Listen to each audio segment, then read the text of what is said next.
melalui DPRD ini sudah pernah diusulkan di era Presiden SBY namun ditolak dan berujung demo besar. Mengubah ketentuan mengenai pilkada langsung menjadi tidak langsung. Ya kan? Sedangkan di pertimbangan hukum putusan MK terakhir itu kan bisa ditafsirkan MK mengidealkan bahwa pilkada itu ialah pemilu.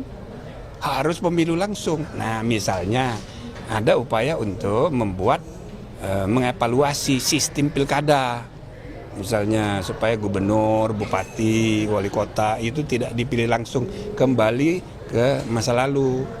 Nah ini boleh-boleh aja, silahkan dibicarakan di DPR. Lalu tepatkah demi menghemat biaya politik, sistem pemilihan kepala daerah dikembalikan pada mekanisme lewat DPRD? Apakah ini pertanda demokrasi kita semakin maju atau malah sebaliknya? Lalu, apakah Presiden Prabowo punya peran di balik ide ini? Kami diskusikan bersama Ketua DPP PDI Perjuangan Deddy Sitorus dan Wakil Ketua Umum Partai Golkar Ahmad Doli Kurnia. Selamat sore semuanya dengan Tifal, apa kabar? Selamat sore, Tifal. Iya. Selamat sore, Tifal. Bung Doli. Terima kasih semuanya sudah mau bergabung dalam diskusi kali ini. Bung Deddy begini, idenya itu mengingat kuatnya politik uang, kemudian ada fragmentasi politik sehingga muncullah usulan kepala daerah dipilih lagi ke DPRD. Menurut Anda ini sebuah kemajuan atau kemunduran politik? Ya, ini yang disebut Ibu Mega, negara ini terlalu suka poco-poco.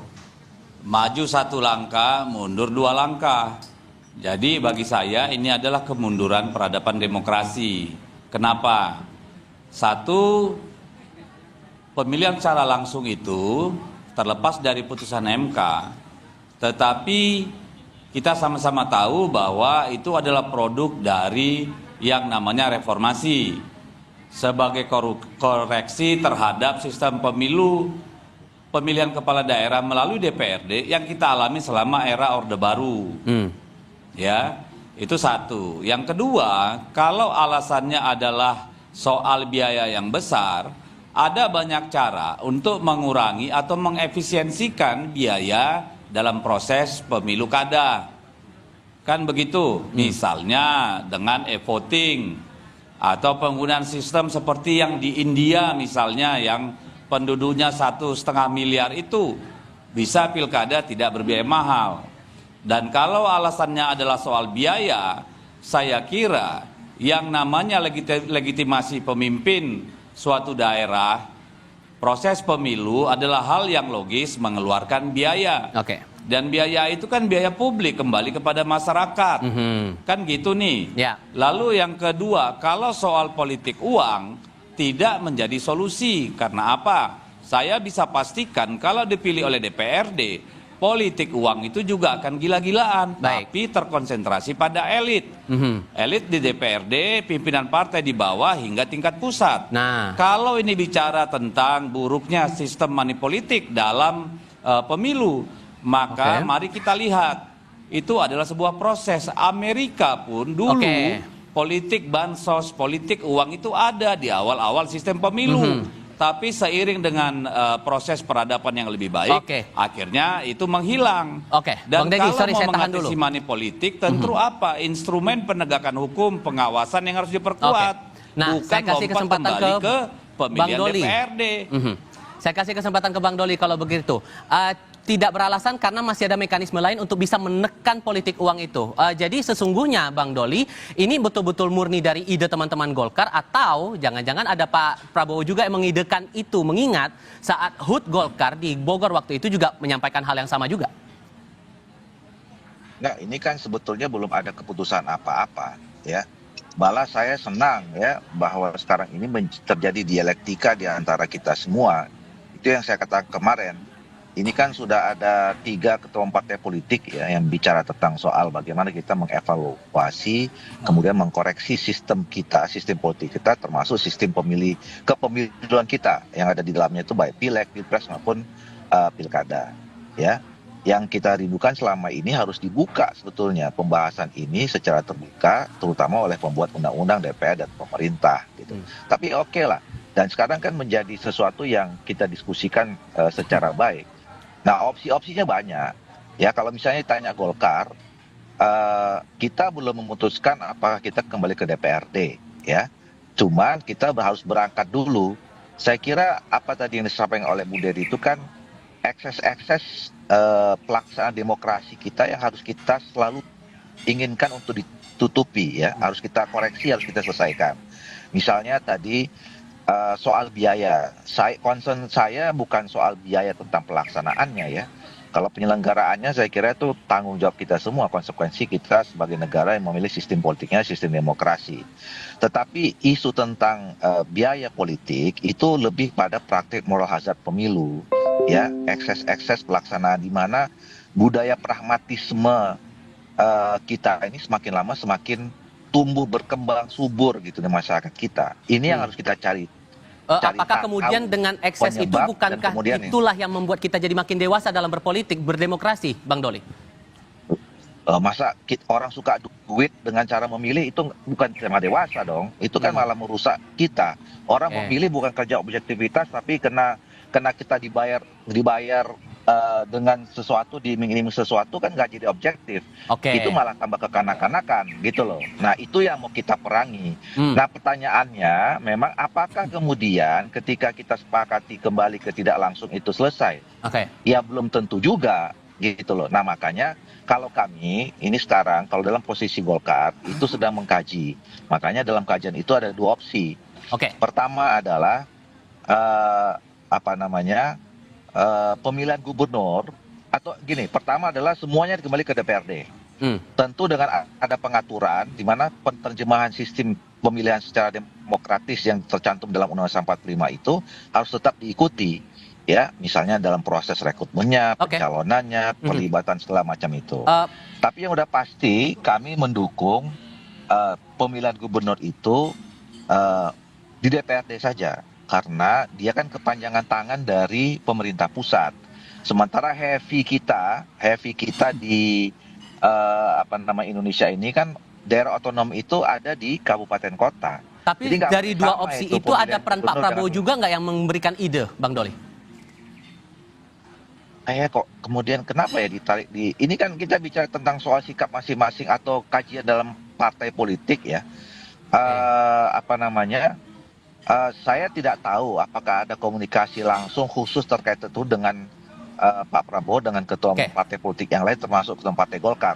Tetapi kami di Golkar dalam setahun ini sudah bentuk tim melakukan kajian. Dan soal pilkada sekarang kita sudah punya dua opsi. Opsi yang tadi pertama itu, yang kedua yang kabupaten kota kita pertimbangkan untuk asimetris gitu. Bang Dedi, apa yang Anda khawatirkan kemudian kalau ini bakal terjadi pemilihan kepala daerah lewat DPRD? Ekses itu Anda juga khawatirkan terjadi atau malah bisa ditangani sebetulnya? Satu soal provinsi, ya. Kalau saya pribadi, kalau untuk gubernur dipilih oleh DPRD atau bahkan ditunjuk oleh presiden, saya kira itu ide yang pantas kita diskusikan lebih jauh. Kenapa? Karena saya justru merasa bahwa pemerintahan provinsi itu tidak efektif karena terjadi dualisme dalam hal pelaksanaan program, anggaran, kewenangan dan sebagainya. Kalau gubernur itu mau dibuat benar-benar sebagai perpanjangan tangan pemerintah pusat, maka dia harus murni hanya administratif. Tugasnya tidak seperti sekarang, kewenangannya tidak seperti sekarang. Misalnya anggaran untuk SMA, SMK atau kewenangannya serahkan pada pemerintah daerah. Infrastruktur serahkan pada pemerintah daerah. Lalu di mana tugas gubernur? Misalnya, tentu dalam hal dia harus menjadi entitas yang melakukan mobilisasi daerah gitu, ya. Mobilisasi dalam hal apa? Misalnya perencanaan pembangunan supaya kabupaten kota dalam merencanakan pembangunan, merencanakan anggaran itu ada sinergi, ada pendekatan kewilayahan, sehingga itu bisa betul-betul diorkestrasi dengan baik. Ditambah ada putusan MK sehingga sudah tidak ada ruang lagi sebetulnya, ya Bang Dedi, bahwa pemilihan kepala daerah kembali lagi ke DPRD, begitu? Kalau kepala daerah bedakan dulu dengan gubernur. Ya, tadi kita bicara kepala daerah itu kalau saya pribadi membaginya. antara tadi kabupaten kota dengan provinsi. Nah, provinsi itu menurut saya harus dikembalikan perannya sebagai katakanlah fasilitator bagi pemerintah daerah gitu ya, untuk bisa mengakselerasi ya gitu ya, dan juga katakanlah sinergi gitu. Nah itu saya tidak terlalu masalah kalau menurut saya mereka ditunjuk bahkan diangkat oleh DPRD. Tapi untuk kabupaten kota saya kira kalau ingin kita bangsa ini maju dalam peradaban demokrasi, kita harus tetap memberikan hak itu kepada rakyat. Gitu.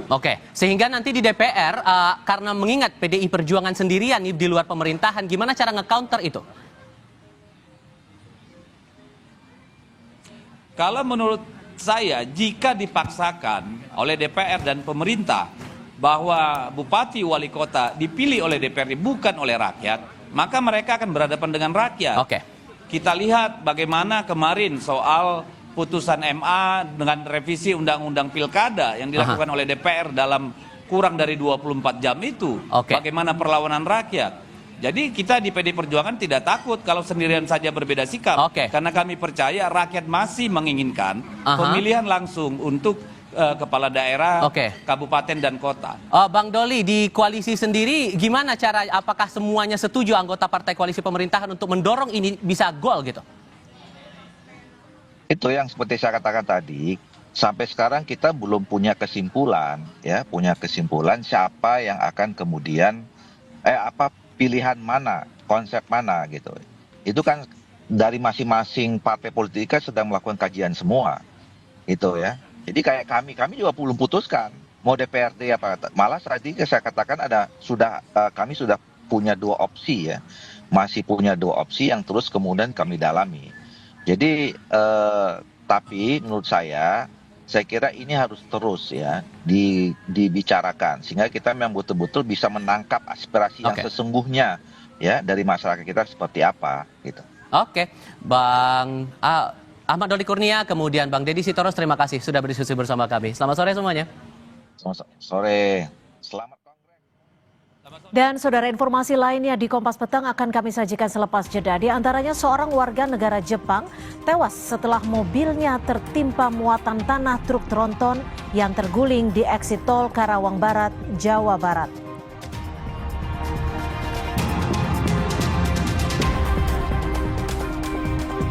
Sehari usai dipanggil Presiden ke Istana, PPATK kini mengumumkan telah membuka blokir 31 juta rekening. Diskusinya hadir sesaat lagi.